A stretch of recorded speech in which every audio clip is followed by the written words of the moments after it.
welcome back to the Fixing Football podcast with me, Martin Naylor, and I'm joined by some illustrious guests as always this evening. Chelsea are champions of the world. How in the hell have we let this happen from scabbing a trophy 3 years ago and having the worst 3 years in the club's history to fight to somehow becoming champions of the world, limping the way through. Cole Palmer's no one's seen him for 6 months, but they are here as champions of the world now for the next 4 years. And with us to discuss that is Liam and O'Meara, as always, and our Chelsea expert, Scott Naylor. Scott, I'll let you crack on, mate. How are you? I am absolutely fucking wonderful. It's for all of the talk of this being a pre-season tournament, a Mickey Mouse Cup, whatever you want to call it, I am going to be absolutely insufferable now for the next 4 years. It's a brilliant feeling, I must admit. And do you know what it is? It's not just the fact that we've gone and won it.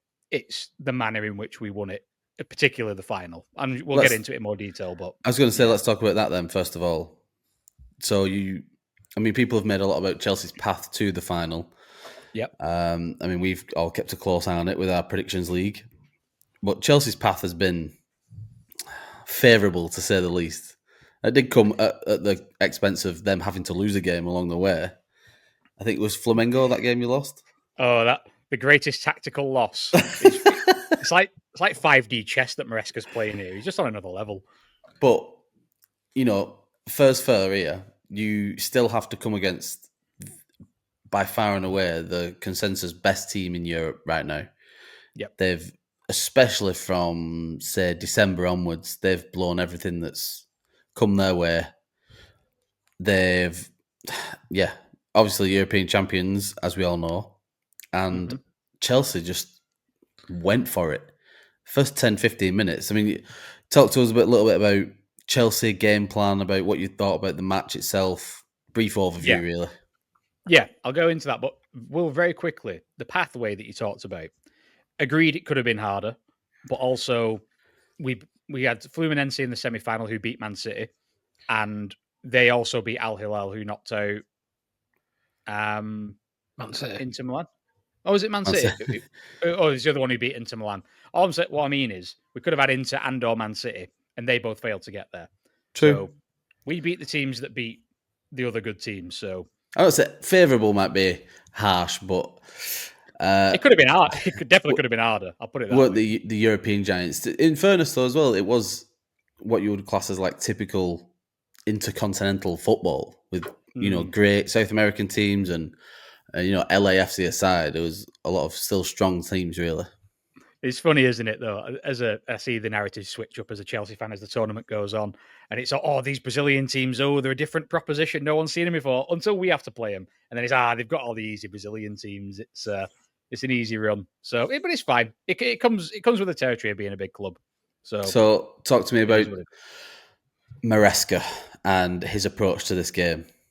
I was very pleasantly surprised. And he said it right after the game. The game was won in the first 10 minutes, and he was absolutely spot on. If you watch the game, it was absolute. I think we rattled them quite early with our press. And my big concern with it was, could we keep it up? Could we sustain it through the course of the game? And I think the answer actually came down. We didn't really have to in the end. We actually started to make it count. And you could see that he had an extremely clear game plan of overload the right-hand side and just make Nuno Mendes the target. And it worked like a charm. Coupled with the fact that Robert Sanchez chose yesterday rather, to have the game of his career. He was spectacular yesterday, and his distribution, he found gusto on that right-hand side every time in acres of space. Nuno Mendes didn't know his arse from his elbow. And we just kept getting joy down that same side. And Cole Palmer, again, is a big game player. He had them all at 6s and 7s.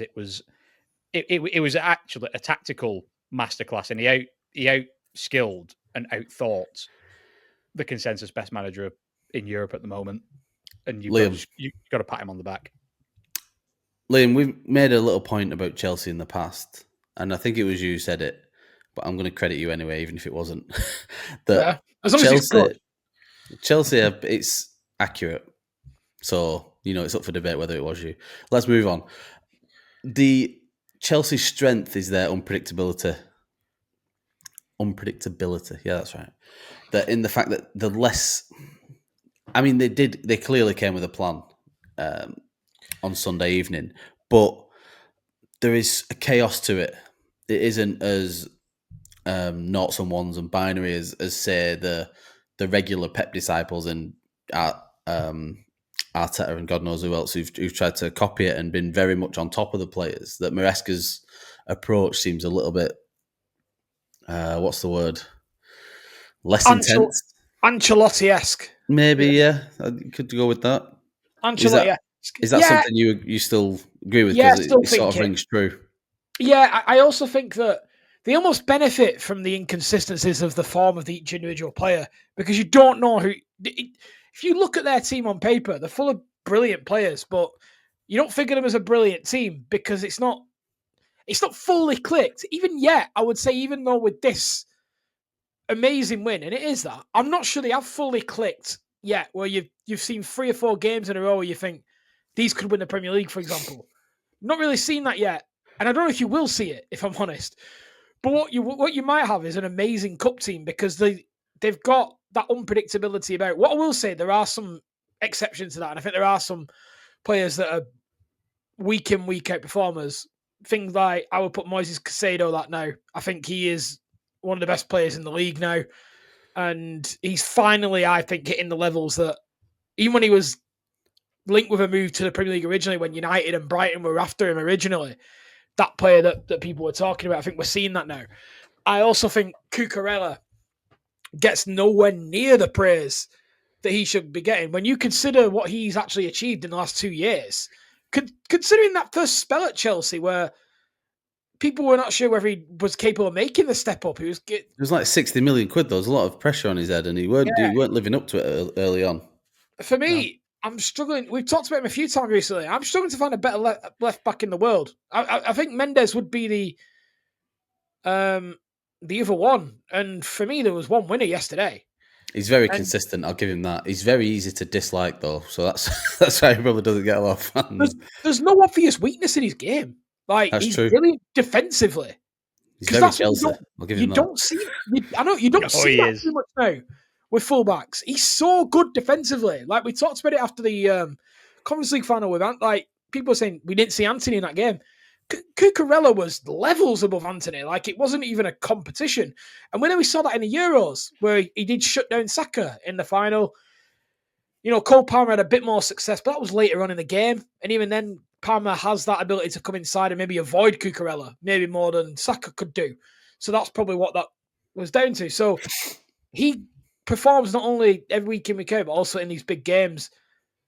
But then you look at your more inconsistent ones, like your Pedro Netos, Nicholas Jacksons, these types of players that go streaky, but then you don't know which one's going to be on the streak. Yeah, so, they're a game winner on the day, like all of us individually. But it's almost like an international team, really. But it's good to watch anyway. They are fun. I'll give him that. And Scott, so now we do have to go and grin and bear the world champion tag for 4 years now. Oh, the mighty Chelsea were absolutely gargantuan, Martin. I think that's all. I think that's what it comes down to. Just simply a colossal club in the world of football. What next, Scott? Well, I was going to ask that, Liam. What I was going to say is you can't hate that performance. To say what you want about how they got there, beating PSG in the way they did deserves all the respect in the world. Yeah. Fair play to them. And it just is what it is. We're going to have to grin and bear it for a while. Yeah. It's not, and say what you want about how much the tournament itself means, and I've made my opinion clear. I think in years to come, it might take a little while. I think it's going to be enormous. I think it's going to be one of the biggest things in football. Final was an intense final. That could have easily been a European final. I think the final was always going to be, and the semis, when it got to the stages of the European elite teams meeting one another. But I think that's where Chelsea, they're getting a bit of stick, but they've had to face these South American teams that, let's be honest, it meant the world to them. Yeah. So it's all well and good pointing out these other, they could have got a European, but for me, I would have preferred a Salzburg or a Benfica or arguably even Bayern over a Fluminense, a Botafogo, because they were pumped for it. But it goes both ways. You need a bit of luck anyway to win a trophy. That's how cups work, isn't it, as well? Yeah, exactly. Scott, any final thoughts on the final itself before we take a stab around it? I think it was overall one of the best Chelsea performances I can remember seeing for quite a long time. I agree with that. I think I don't want to get too carried away because it is one game and it is a final and these things can happen. But if that's a taste of what is to come from Maresca and the rest of the Chelsea team, we're going to be a serious player and hope likely for quite a while. I did think that watching it, the way, I mean, I like João Pedro, the way he seems to have fitted in. There's a lot of adrenaline when you come in as a new signing and stuff. So there's a lot of time to tell. And I also think that this 3-week break that you've got now is really going to kick you in the nuts at the start of the season. I mean, when you return for your pre-season, the season starts like 2 weeks later. Yeah, first game's in 4 weeks, I think, almost exactly. Yeah, you'll have only just got back to pre-season. A lot of teams are back 2 or 3 weeks before they start playing friendlies and stuff. So you are on the back foot. This is one of the disadvantages. However, you win it. Can't argue. This is what it is. We've all got to suck it up and deal with it. Sorry, what I was going to say, my point, the way that João Pedro's come in as a striker with Cole Palmer, he actually played Cole Palmer on the right, and I think that was on purpose to get Enzo, Caicedo, and who was next to Caicedo in the... Reece James, of course, yeah. To get 3 midfielders in there properly and give Palmer as much space as possible. But the link-up, there was a lot of times where Palmer was dropping deep centrally, almost like Harry Kane-like, but like a proper number 10. And then João Pedro started doing it at the beginning of the second half, where he's coming way into his own half to pick it up. And that, when you've got willing runners like Pedro Neto or someone who could stretch it, even out to Cucurella or whatever they were doing, I thought it was very impressive. And hopefully you can't keep it up, and this is a flash in the pan.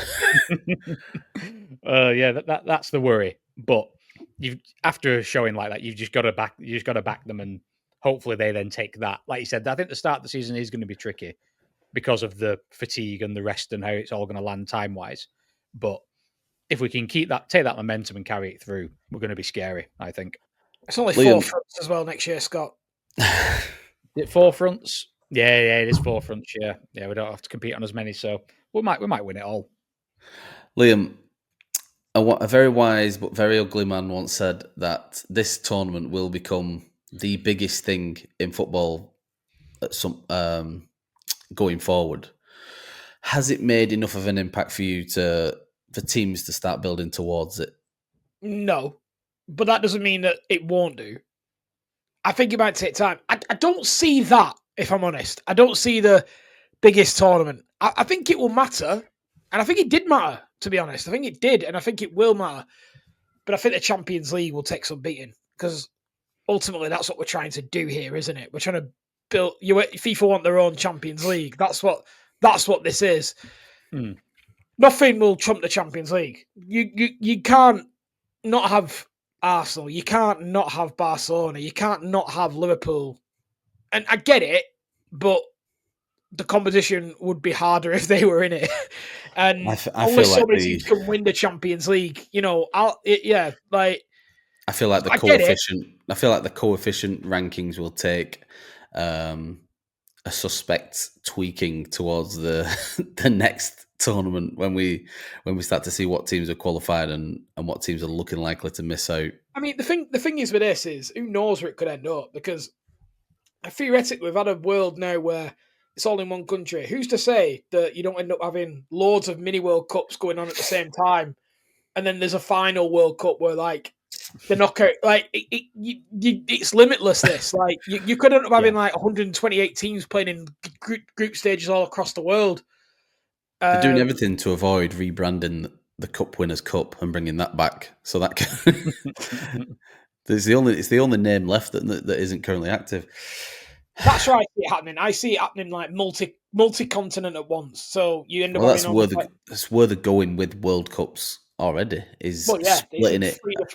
Well, that's how they managed to make it a Saudi one, isn't it? Because obviously we'd already had the Middle East recently, so you end up putting 3 different continents in the same World Cup, which is the next one. Then all of a sudden it's the Middle East again. Funny how that worked out. But yeah, I think that's where it's headed. So, Scott, positives coming out of the Club World Cup as a tournament itself. No injuries. One of the big my biggest concern. There was a couple of scary Casado moments, but not for Chelsea. I'm talking about the bigger picture here. Oh, the bigger picture. Oh, sorry, I thought. Well, actually, before you move on, Scott, what about Enzo? I've honestly not looked. I know he went off injured. Yeah. Oh, injury wise, I was going to ask you about Enzo Fernandez actually, Liam, because you've been a very vocal critic of the man with the coolest name. When he was playing badly, I've been praising him when he's been playing well.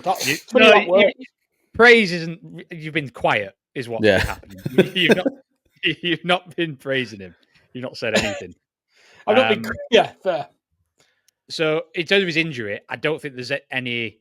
I've not heard anything about it today. I don't think there's anything serious. I think he just ran his dick off basically, and his legs were knackered. I think that's all it came down to. Okay, I don't remember seeing that on like the Flash Scores update. Injury off, dick ran off. The premium features that was on the Zone Premium. There you go. Yeah. If you clicked on that pop up, you'd have seen it. So yeah, Scott, talk to me about the Club World Cup. Good points. What can FIFA take from this competition forward? So I think one of the biggest things that people said, the critics of the Club World Cup and the idea of it, is that no one was going to watch it. Who cares? But the viewing figures were absolutely astronomical.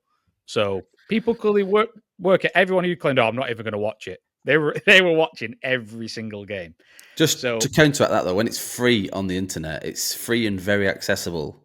Makes it hard not to watch as a football fan who's got a 2 a.m. bottle feed. He's probably going to start watching Fluminense versus LAFC. Somewhat. But then this goes back to my overarching point, and which is what I think kind of backs up my claim that this will be the biggest thing in football, in given enough time to grow, is that everything that you can say about this on that front, you could also say that about the actual World Cup. And we never say, oh, the World Cup's the biggest view game because it's on BBC or ITV. We don't say that, do we? We just go, oh, the World Cup's the most viewed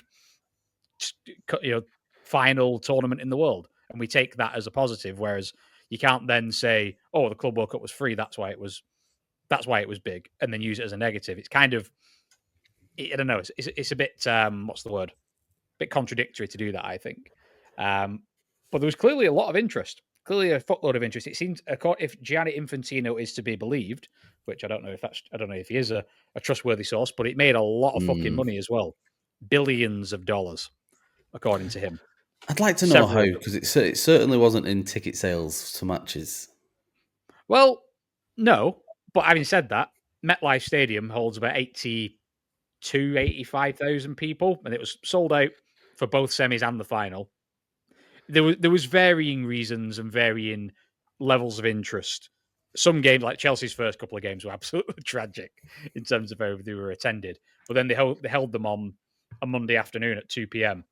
for a sport no one cares about in a city that isn't really it's like a baseball town. Do you know what I mean? It's like America's a bit of a weird one. You've got to look at each city like its own little country and look at the demographic and see what the interest level is. It's a bit of a weird one. But there's clearly interest. And I think, by and large, the big boys took it mostly seriously, I think. Yeah. Where is it? Liam, any other positives then about it that they think FIFA need to be thinking, double downing on, just making a point of putting that front and centre? I don't know. No. Not really. Right, let's go negative then. I can't think of any that we're not already covered, to be completely honest. I think. Okay, let's go negative then. What are the bad points? What did we all hate about this Club World Cup? There's quite a few problems with it, so I'll go first. I think the biggest issue with it is how it will affect the domestic leagues of quite a few small leagues that qualified for it. So when you look at people like Auckland City, they're going to get £10 million for competing in it. Their annual revenue is what? Is it off the top of my head? I think it's around £600,000 a year, their normal annual revenue. Yeah. So it's ridiculous. That's a dynasty straight away. Like that, that league they've wrapped that league up for the next 20 years, and they'll be in the next Club World Cup, and they'll be in the one after that. So it creates this issue around that sort of thing. That's the first one. The second one is doing it in America, which we talked about quite a lot, Scott. For me, that was a mistake. The premise was sold as this idea of it being a test event. Only them do you fucking need in America. The Gold Cup was there. The Copa America centenary thing was there. The Confed was there. It's nothing to do with that. It's about selling it to that market because of the NBA things that Pep was talking about. That's what it's about. But the issue is you ended up with a competition that was poorly attended, playing at times where most of Europe wasn't watching it at times. Yes, they run at 8 p.m. in the UK, but if you're in like Eastern Europe, they were the Far East market completely frozen out of it. There was a lot of issues along that. I don't want to spoil them all, so let Scott take over. That was going to be my main one, was the location. While the US hosts massive sporting events all the time, it's just not a footballing country. They don't get it in the same way that a European nation would have, a South American, even someone in the Far East. I mean, Lee and I talked about how good it would have been to see it in Japan, like the I think that was a great show, Japan hosting it. I thought about it since all the time I've been thinking about it. Well, not all the time I've been thinking about it, but I agree. Yeah, so I think that was the main one. There are little things as well that I thought were a bit shit, like the halftime interviews, players who could not give less of a fuck, pissing through sweat, just playing in 32-degree heat. Yeah, sadly, I know we have to get used to them, but terrible idea. The players don't want to be there. It's awkward for the interviewer. Do it with the subs or something. Someone who's not just been on. I don't know. It's just weird. That I like ref cam though. Sorry, that's a positive. Ref cam was a good one. We'll keep that one. Ref cam. I agree with that one. Same. I got to echo everything you've both said. Yes, America was a massive problem in this one. As much as they probably needed America, they probably needed America for this. Somewhere like a blank canvas to. I kind of agree. I think that's the best way to describe it. A blank canvas where they can, throw as much shit at the wall as they can and see what sticks. And for the most part, I think it was a success. I agree with it, getting it out there for free. DAZN did very well with that. They clearly will have done well in terms of sponsorships because you saw. I don't know if you twigged, but like I just started watching it and I don't pay for the premium version because why would you? The adverts started getting more and more. Like when you got to the final and you turned it on, there was like 12 adverts before it turned on. Originally, there was like 0 or 1. Yeah, I will say though, we've for what we've said and people having pops about it being free, is this not good? It's not a good thing that people were able to access this for nothing. Like we talk. Oh, it's absolutely good. It's a massive positive. Yeah. Yeah, because I think we rightly so call out the Premier League for being quite inaccessible and expensive. This is the sort of thing this is the kind of move that we should be applauding. I think to try and give people, whether it's by design or whether it was such a last minute deal with DAZN that that's all they could do. Is another story, I guess. Well, I mean that's a podcast in itself. The old Saudi £1 billion investment into DAZN and then a £1 million TV rights deal for the Club World Cup. You mean coincidental? I'm sure, allegedly, in my opinion. But like it's, you can go into that all day. But you're right. For the consumer, it being free, that is free is good. But Liam, last thing then before we wrap up this section and. We don't have to speak about Chelsea for a few weeks. What was I going to say? That was not great timing. The money involved here. So Chelsea are going to walk away with this with over $100 million. A fancy new presidential fan and the world's best goalkeeper by all accounts. Is that money is surely only going to increase by the time this next one comes around. And they've set a bit of a precedent with that this is the money tournament. This is the grab. Is that goal going to have a trickle-down effect, do you think? Especially, let's just consider the Premier League then for a start, and in terms of teams wanting to get into the Champions League and do well in that and boost their European coefficient numbers, teams in smaller leagues, like you've already mentioned, the MLS starting to gain investment because they all want to be in this massively Lucrative. wealth-infested total. Lucrative is a great word, but I was going to go for something a lot dumber. Yes, is the money going to have a good trickle down and affect competition? No.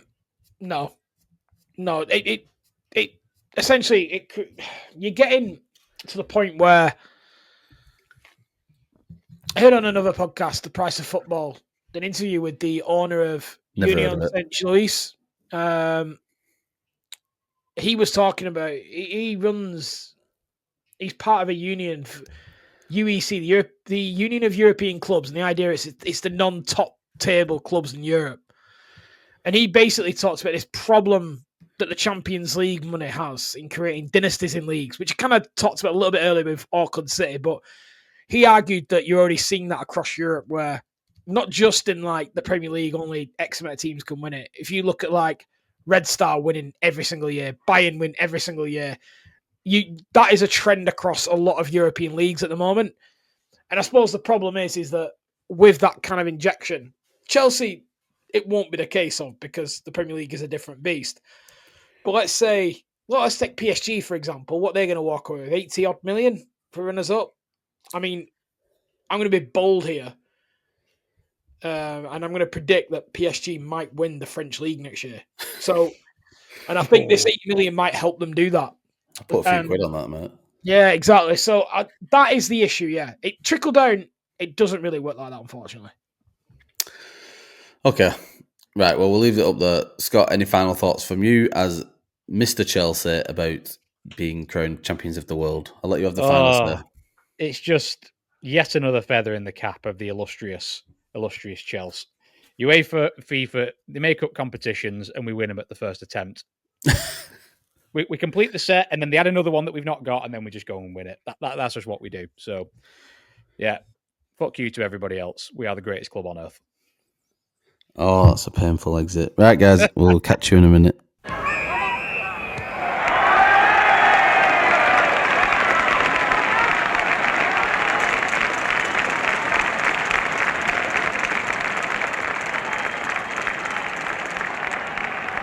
And we are back. Liam, please describe. The Gyokeres. This is what you're getting. This is what you're getting all season. For as unbearable as Scott's going to be with Chelsea stuff, that's going to be me all year. Every perfect. time. 67 times you're going to see that this year on the group. Oh, get in. Feed the Yok. Right, we'll get on to transfers in a second. But I sort of skipped by you at the beginning, Liam. So how are you? Well, yeah, not bad. You know. How's life? Life? It's all right, yeah. Just a brief summary. You don't need to worry about your diary or anything. I don't know. I don't know what to tell you. You know. Okay, Scott, how are you? Well, much better after yesterday, but yeah, I can't complain. Life is good. Work is busy. I've got trips in the calendar now. I had a barren 6 months of going nowhere, and now I've got a few little adventures in the diary. So I'm excited. Liam, Oasis on the horizon. It's Oasis season in our neck of the woods. I'm still. But if anyone's listening to this on Tuesday and you're thinking you know someone who's selling some tickets for Wednesday night, I'd be very appreciative if you comment. Like, and subscribe. I am going to Oasis on Sunday, so I will be at the closing gig. I'm expecting it to be a muddy affair by then.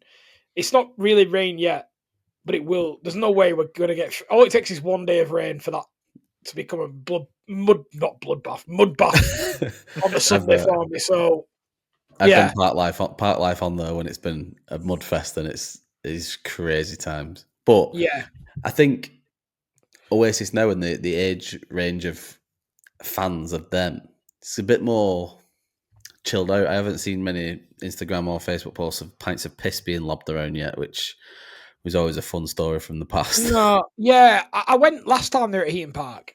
So 2008 on the Thursday night where the sound issues were on. That was the night I was there. Okay. Yeah, great. It was a great night, but I was a lot younger then, and I was able to hack it straight out in Manchester afterwards. And I remember that walk not being that long, but I've looked afterwards. It's like a good hour and 10-minute walk back It's from not. Heaton Park to Heaton Park is Centre. not close. Yeah, I remember breezing that walk when I was 18, like thinking it was nothing and going straight out in 42s afterwards in town. So I was like, well, a very different man now. So I'll be like trying to get one of those late buses back home, but we'll see. Absolutely. We'll see. So, transfer crazy season is well on the way. Chelsea, I'm sure, are going to be. Well, Chelsea have been involved. They've been up to all sorts. Every time they've got a new fixture at the Club World Cup, there's a new player. Or It worked though, didn't it? Or someone leaving, Scott. Yeah. The impossible transfer. The impossible. It seems like it's happening. It's very, very possible. We said last week, Liam, that I weren't too keen. Things have sped up a lot since then.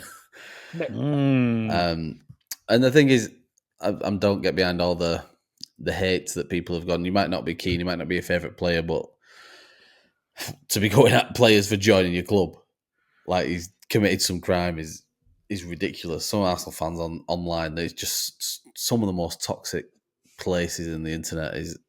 I've said this before, but yeah, but when you directed at me is because when I say something, you say, "See Arsenal fans," like it was all Arsenal fans who said it when it was just me. I don't allow you to speak for all of Bolton Wanderers. No, I mean it'd be less interesting. But... Very true. Noni Madueke, Martin. Yeah, I am. How do you feel about it now after the initial? Because I know you've made it clear your feelings towards. I'm still not keen on him as a footballer. I don't think he's that great. I think he's okay, and he can have probably great games, as we've seen once or twice for Chelsea, like the Wolves games springs to mind, and yeah, he'll make great runs and great assists. I think he's had 2 great games when you've played against us. I don't know if he was trying to make a point, and this is something that's been going on in the background, but he just doesn't strike me as someone who is a game changer for us. And when you're hearing the money that's involved, not that it's my money, I don't care. Spend 300 million on him if you want. I don't really care. It's just that all football fans have this finite, made-up budget that some Twitter tactico has told you that Arsenal have got 200 million to spend this summer, or Chelsea have got 151 million pounds to spend. And then you start breaking it up and you start playing Football Manager and you go, well, if we've spent 70 million on him, then we're not going to have anything left. It's like, you don't know. No one knows what the finances are. And if Stan Kroenke's just gone, fucking get who you want, go for it. Just, yeah. I mean, clearly that's not the case with the old Sesko Gyokeres debacle that we've been through for a few weeks. But that being said, it's a lot of money. With money comes pressure, as we've seen before. No one sees where he's going to fit in as a starter. To be fair, I said this about Havertz. I didn't have him in my starting 11, and he's played almost every game he's been available. Still since he joined. You starting 11. It's terrible. So, how do I feel about it? I'm a lot more comfortable about it now the Gyokeres news has come around. Yeah. And I think it's the way that it's come around, and the fact that we need a striker, and that we're all used to Edu seemingly only being able to do one play at a time, and now Andre Berta, the octopus, has turned up and he's got shit going left, right and centre. There's new contracts coming in, there's addressing positions and problems in the squad that we needed, all seemingly going on at one point, where it's looking like by the time we jet off to Singapore or Hong Kong, one of them first, for our pre-season tour, there's going to be 6 new first teamers. Yeah. Which is perfect. It's ideal, really. And then you look at who's around later in the window. Then you see what little changes you can make and who you need to get rid of and stuff. That sort of stuff is unheard of. So very excited. I'm very excited about Gyokeres, obviously. That's the big one, isn't it? That's the potential game changer for you lot. And he doesn't need to come in and do what he's doing at Sporting. He doesn't need to come in and get 53 goals next season. He will, because I said it. But he doesn't. There's such a finite gap that we're trying to bridge, where we drew how many games? 13, or in my head it's 16 games, but we drew a lot of games last season. And too many red cards. Yeah, and that. All we need to do is bridge that gap and change a few of them, because we haven't been missing out by a lot. Yeah. So, looking forward to it. Norgard coming in as well. I think that's a very smart signing. I like it. It's cheap. He looks like he's already won over the fan base with these sort of announcement videos and getting his family involved. It just looks like a really sensible, practical signing. So I'm It's happy not with big that. money either, is it? So if he's shit, in the grand scheme, it's not even the end of the world, is it? And there were holes, and as even with the Zubimendi deal that has gone through, it's sort of anticlimactic because it's been going on for so long. I mean, we were first linked with him 3 seasons ago, and then he didn't want to join, and then there was the Liverpool stuff, maybe 2 seasons ago, however long it was. But then it was almost Liverpool last season. Then he backed out, and there was talk. So when we went for Mourinho, the chat was that you clearly want to stay for whatever reasons. He wanted to stay in Sociedad, and we'll come for you next season. He was already had his heart set from the beginning of last season that he was coming. So, and that is a great signing. Real Madrid wanted him, and obviously Liverpool, two of the greatest teams of the last 5 years, were looking at this guy as their new number 6, and he's wanted to join us. So that one is exciting, and that fills a good gap. Thank God we've got the Thomas Partey stuff out. That's all out, which isn't great. No. And we aren't going to really speak about it. But I will say, for those who do want to, or do want to listen to someone speak about it a lot more intelligent than we could, I would recommend going to the Arse Blog podcast or the Arsenal Vision podcast. They work together. But both of them put out features about the Partey exit from his contract a lot more intelligently and emotionally put than what I could have done, especially. So I would recommend that, and that's pretty much all we need to say on it. Draw the line under it and move on. Fair enough. So, And that's as a podcast. yeah. Who else did you need to ship out, or do you think you don't? Shipping it, well, I think there's definite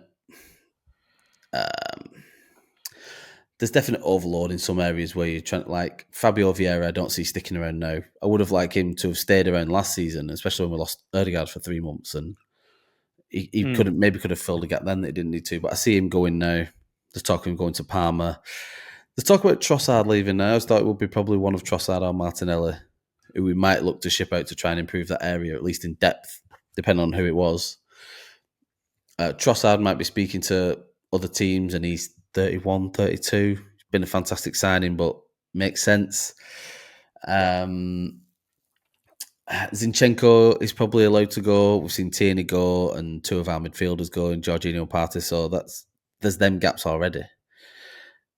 And then I don't see any real big first team names leaving from now on. But you never know. This transfer market's a weird place. And that's Arsenal wrapped up. All hail the mask. It's going to be getting worn all season. Scott, talk to me about Chelsea and signings and moving forward. The mighty Chelsea. Well, I think I'm just going to give you what I think we need to do, and throw out a couple of names that I wouldn't mind seeing come in. Despite turning into prime form, I still think we need to do something in goalkeeping. How dare you? Dirty Sanchez has just made the absolute the most presidential of performances. It was amazing. He was almost perfect. He almost did a Sanchez right at the end of the game. I was like, it wouldn't have mattered anyway, but still, it would have just been just like him to give a goal away right at the death. But I still think if we want to win the Premier League or the Champions League, I don't think he's good enough. I think he'll have games where he looks like that, and he'll have games where he looks like the Robert Sanchez that we know and questionably tolerate. So that's something that I'd like to do, and I'd like us to go back in for Maignan. I think he's the right fit.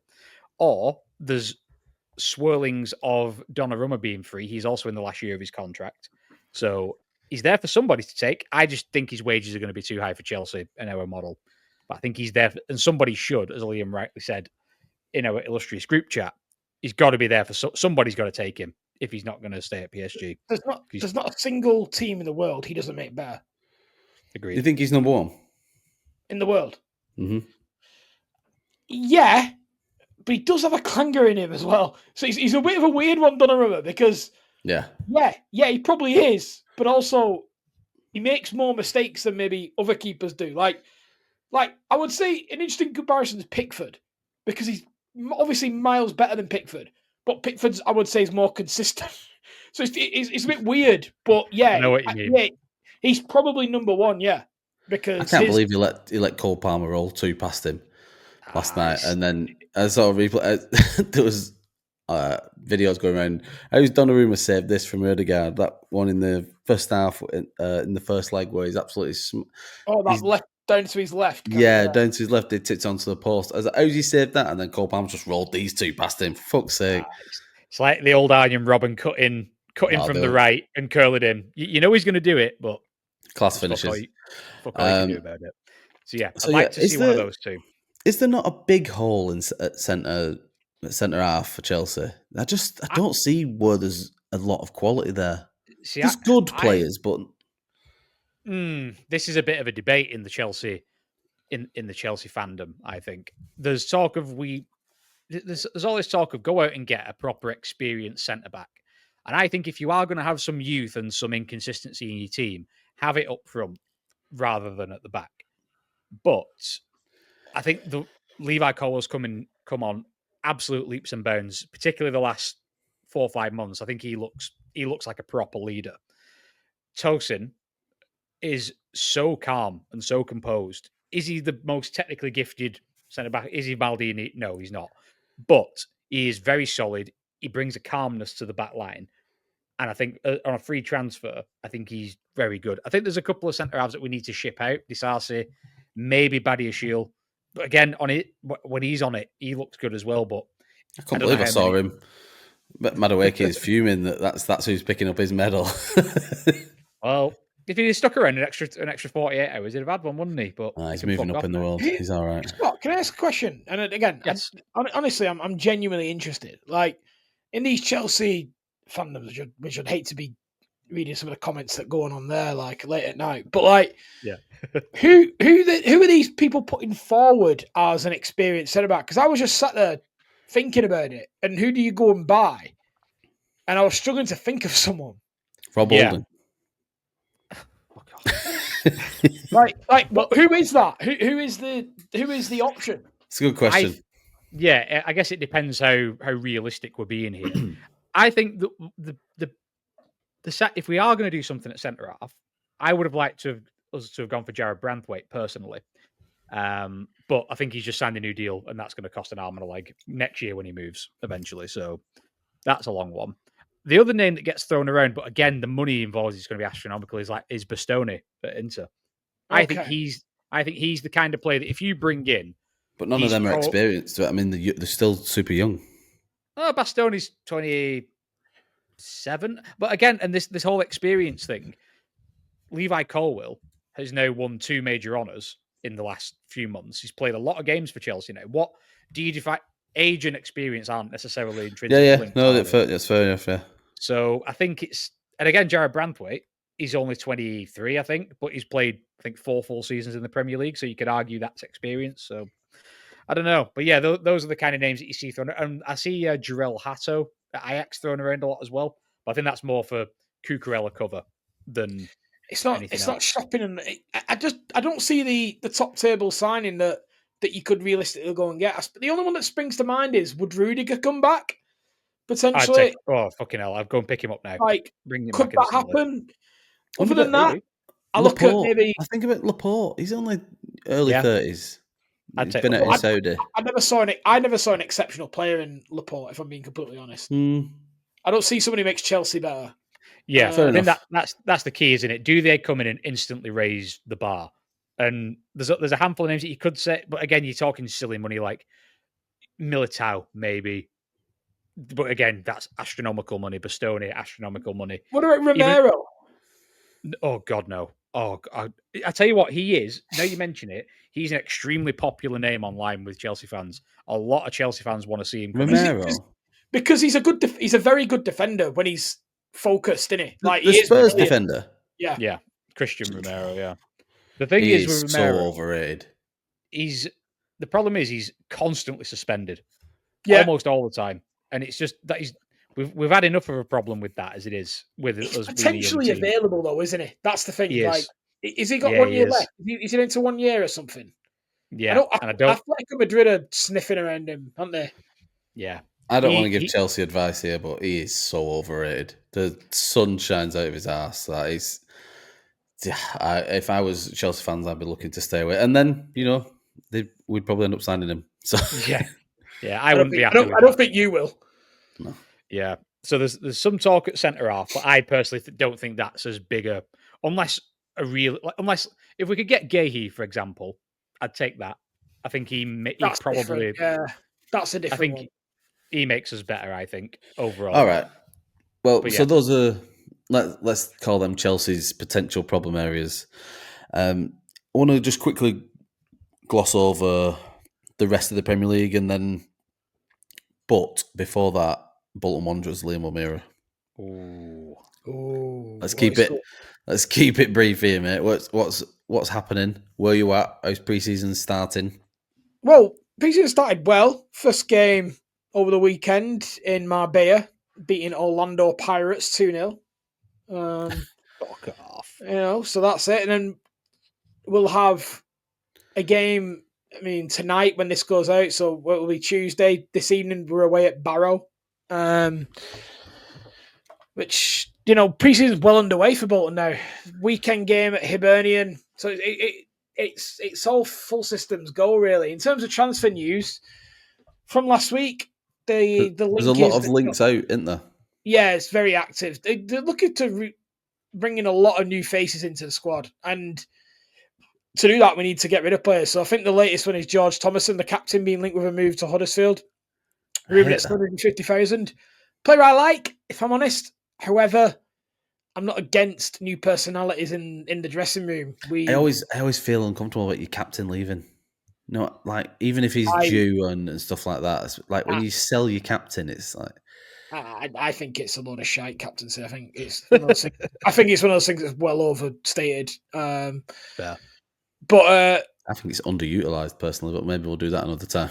Yeah, the Captain's Matter episode 1 or whatever. So yeah, he's linked with a move. I think that will happen. Last time when it was Dion Charles linked with that move to Huddersfield, that did go ahead. So yeah, what do we need? We need 2 new fullbacks. We're linked with a loanee from Crystal Palace. Can't remember his name. It's very hard to remember all these Premier League loanees. They come and go like. You sit still.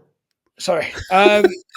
It's because I'm thinking. So, yeah, we're linked with a loanee fullback. Couldn't tell you anything about him. That's how these Premier League loans work. We need cover at left back. I also think we need another striker. Sam Dolby did his hamstring in behind closed doors pre-season friendly against Tranmere Rovers. He's going to miss the start of the season, isn't he? Yep, that's a good start. You do signing number 9 injured for the start of the season. That's what you want.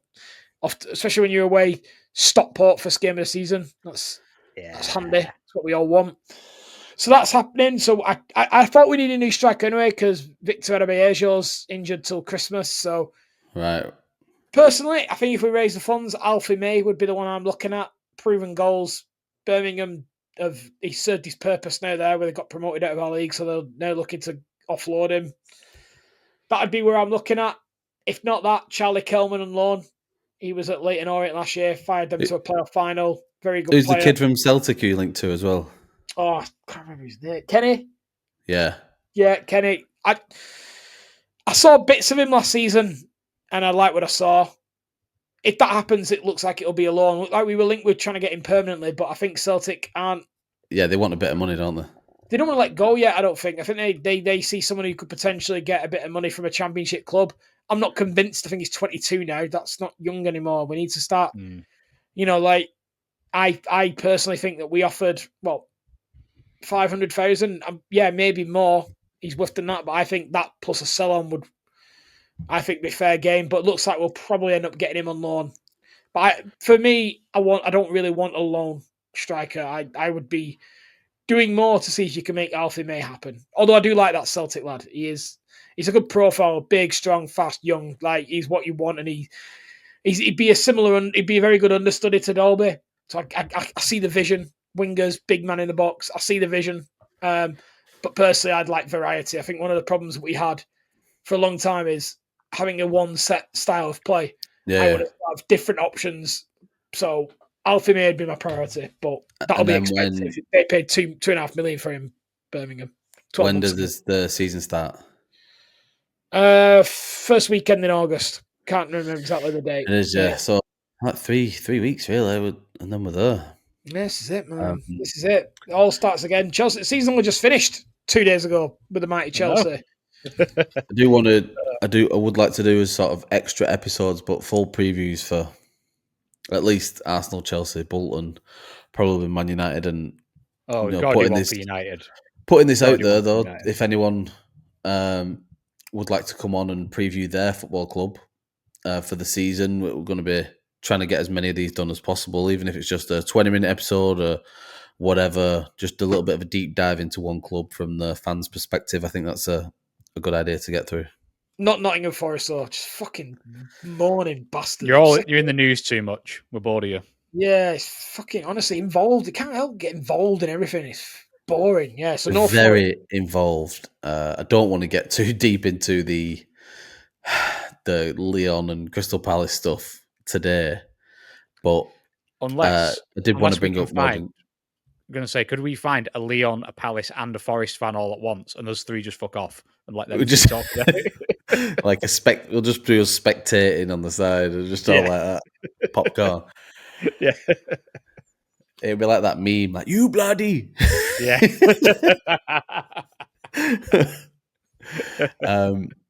I did want to ask you both about Morgan Gibbs White and what you thought about that situation. I don't know if you're familiar with it. All seems a bit fucking ridiculous to me. stupid, isn't it? This idea of tapping up never happens.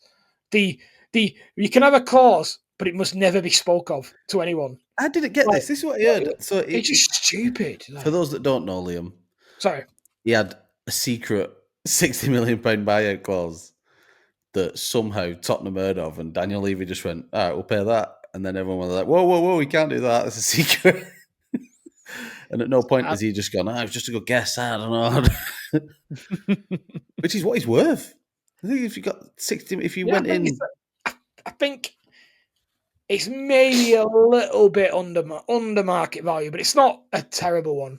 I don't think it's a perfect signing at 60 million. Like when he starts getting 75, 80 million, you think, wow, that's a premium that club's spending on him then for being English and young and in form as whatever. But 60 million is probably more where he fits realistically.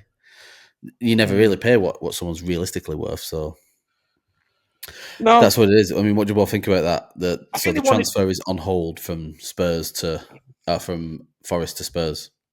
I think where Forest probably feel a bit let down is that there was a sniff of a potential bidding war, wasn't there, between Tottenham and City, because City have been sniffing around Gibbs White for quite a while. Yeah, he was early on. This just gets rid of that completely by the release clause being in there. But if you don't want a release clause, don't offer a release clause. It's pretty. Yeah. It's getting on my nerves, to be honest, because like it's just bollocks, isn't it? Like just. You know what I mean? Well, the Premier League have put a hold on this transfer now. What's the stop? Are they not letting Morgan Gibbs White move, or is it just the Spurs one? And can someone else go in at 60 million and go? I don't see how they can stop it if it's written in a contract. But I don't know. There's more. Look, allegedly, you might have people, but I don't know. I don't know. Like the weird thing is the confidentiality. I don't know. Because we had this with Elise. I think there was a release clause of like 35 million. It was something. It was obscenely low for a player of his caliber, even 2 years ago, and it was all done, personal terms, everything. We'd agreed to pay it, and then Palace lodged a complaint, and we backed off. So we'd clearly done something there was clearly enough of a grey area. Or we thought either we fucked up here, or it ain't worth whatever the stink comes from it at the end. And we let fucking Michael Elise just walk to Bayern Munich. And if Chelsea thought that, it must have been quite a stink. Do you know what I mean? Exactly. We know the law inside and out. We know all these loopholes. So. Yeah, we've read that book a few times. Yeah, fucking hell. So yeah, I think maybe Spurs have overstepped the boundary, but again, this tapping up, what a load of nonsense. Like, where does that start and end? Like, it's happening 24/7 around every club at all times. In every job, in every actual job. And I heard someone on TalkSport say this, like, I think it may be on TalkSport, that in no other industry, I mean, football is obviously very unique, but if I got approached by another business, it's just called headhunting. Like, what's the difference realistically? And you're also getting compensated. My company I work for wouldn't get a payout cash just because I've chosen to leave. In 60 million fucking quid. You can't find a player as good as Morgan Gibbs White with 60 million quid, then it's your own fucking fault. It's bizarre. I've never heard of a secret buyout clause before. It's all like nonsense. It's like a reserve price on eBay. Like, what did the agent? Surely the agent is obviously privy to the number and has leaked it. And is. With just legal loophole number one, I'd be like somewhere around the £59.999999 million mark. just as a heads up, if you want to bid somewhere in the region of between just over 59.5 million. Pick a number between 59 and 61. Somewhere in there. Just Marinakis being a weird fucker, isn't it? I don't know what his problem is. But that would be Kudus and Morgan Gibbs White to Spurs if that does happen. Good deals. Good moves, Liam. You're a Spurs fan. Spurs fan, Liverpool fan. Who else am I a fan of? Celtic. None of those things are true. But, I mean, they look good on paper, don't they? But I don't think Kudus was fantastic last season. I agree. But it seems a good move on paper. It's in a part of the pitch they could do with strengthening. Interesting what it means for Madison, I think. What happens? But they do have a lot of games, and they might actually, now they've won a trophy, think that this actually might be all right and try and win other trophies. Maybe, I don't know. And maybe actually try one of these cups. So I think the good signings. Morgan Gibbs White's a very good player. But if they get that done, of course. Kudus, I want to see the one from 2 years ago. If I'm a Spurs fan.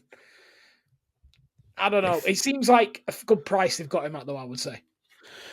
Are there any other transfers floating around there that we have missed that are newsworthy at the moment? The never-ending Brian and Mbuemo stories. That's been going on for about... First bid went in like 3 months ago. I don't know what's going on there. I mean, I get Brentford are holding out for top dollar, but if he's your guy, just go and... I think there's a point where there's negotiating, and if he's the guy that you've earmarked to go and to improve your squad and take you from 15th to back to the promised land, just fucking figure it out. Pull your finger out and get it done. They need to get in the top 6 this year, United. Yes, it's non-negotiable, that. Absolutely non-negotiable. So they need to crack on because they've not really done much, have they? No. The team doesn't look too much different than what it looked like last year. They not even got rid of players that they wanted to get rid of. Yeah. Casemiro's still there. The Fab Five. Garnacho. They're not only trained, but they've not got rid of any of them yet. Yeah. So not a lot's happening there. I'd be very, very worried if I was a United fan. I don't know any, but if I did know one, I'd be telling them that they need to worry, I think, because I'm not seeing anything that makes them that next season's going to be any fucking different to this season. You know a lot of City fans, though. We know a lot of City fans. Is there anything you expect? Because I feel like they've gone early and are sort of done. You don't see them being linked to too much now since Cherki come in with all the other business that they'd already done, like really early on. Did a lot in January as well, didn't they? Yeah, I mean, do we see anything? I've heard that Nico Gonzalez, the one, he was like Rodri cover who they bought in January. He's already looking to be bailed out ASAP. Oh, they got Grealish out as well, isn't it? Grealish seems to be one, yeah. Really, so we'll see what happens with that. Come on, there's got to be transfers that we're missing here that the people need to know. Alanga to Newcastle. Big one. Edu is not gone in on people's friends list at Nottingham Forest with Gibbs White and Alanga getting out the door. I just don't... with Alanga, I wonder whether they've just bought someone because they just felt like they had to buy someone. Because I don't see... It's getting someone to join. Yeah. They're really struggling, it seems like, to get someone to Newcastle. Does he play on the right, Alanga? Left, innit? I think either. I feel like I've seen him all over. Yeah, because you got Gordon on one side. I can't recall who's. Is it Jacob Murphy who's on the other side? Yeah, Jacob Murphy, Barnes. They've lost Almiron, haven't they? Almiron's gone. Yeah, lost. Yeah, terrible. So they needed more cover there. But I suppose where do you improve if you're Newcastle? You need world level players to come in and improve that team. That seems like a team that you'd expect to win the Europa League type level team now, then how did it get past the quarters of the Champions League? You need to sign players of an elite standing, and there's not many of them that they can afford with the PSR restrictions, I suppose. Yeah, well, they're in talks for Ekitike, aren't they? And he's been bandied around as a £100 million player. Not seen a great deal of him, but they're either getting a solid partner for Isak or replacing him before he goes. And Aston Villa have been quiet as well, which is concerning because you expected the PSR window craziness to happen again because apparently they will be very close by all accounts. Well, they sold the women's team, haven't they? And then that happened, yeah. So that tells you everything you need to know, I think. I wouldn't expect them to be going big. Nah. I could see a big departure. Morgan Rogers, perhaps. He might go. Oh, Martin, one thing that I'd be quite happy with is if we took the Madueke money and went and took Rodrigo from Real Madrid. That'd be funny, wouldn't it? That seems to be one of the biggest profile names as someone who's available. It seems to be happening. I mean, yeah, I don't see Arsenal Twitter is very, very keen on Rodrigo, but I don't see it. I'd like him, but if Eze is there as well, which seemingly is a more preferred target for us, I would pick Eze all day. I forgot about Eze. Does he end up at... I think, if I was going to guess where Rodrigo ends up, I think he might end up in this new Galatasaray revolution. I see that happening. There's a lot of money seemingly going at Galatasaray and Fenerbahce at the moment because Fenerbahce are one of the clubs chucking 20 to 30 million at Trossard, apparently. So, I can see that happening because I just don't see another European club paying the wages. Well, plus it's 70, 80 million quid fee. Yeah, so... Yeah. I doubt that'll be Arsenal's tactic. I'd be very surprised. I think he'd be a good signing for Chelsea, if I'm honest, but I don't know. For me, given my preference, as it would be Eze all day long. And that's where we'll wrap it up, boys. Thank you very much for joining us. We've got nominations are open for the Football Content Awards. We had a good time last year. This year it's in Leeds, and I'd like to go again. Hopefully we are nominated. Easier. Yeah, it's easier for us, not after 3 hours home in the snow. When does it shut the nominations? In the beginning of August. I think it is that first weekend in August when the nominations shut. So the link will be underneath this episode.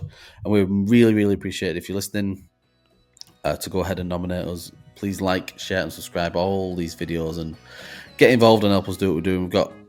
I've got some big plans at least for this podcast. I've got so many plans. I can't wait to hear them, mate. Coming soon. They are coming soon. I think they're coming soon to you. That's another time for another conversation. Thank you everyone for listening. www.fixingfootballpodcast.com for all the stuff that you need to find us for. Scott, thank you very much. Liam, pleasure as always, mate. Bye everyone. See you later.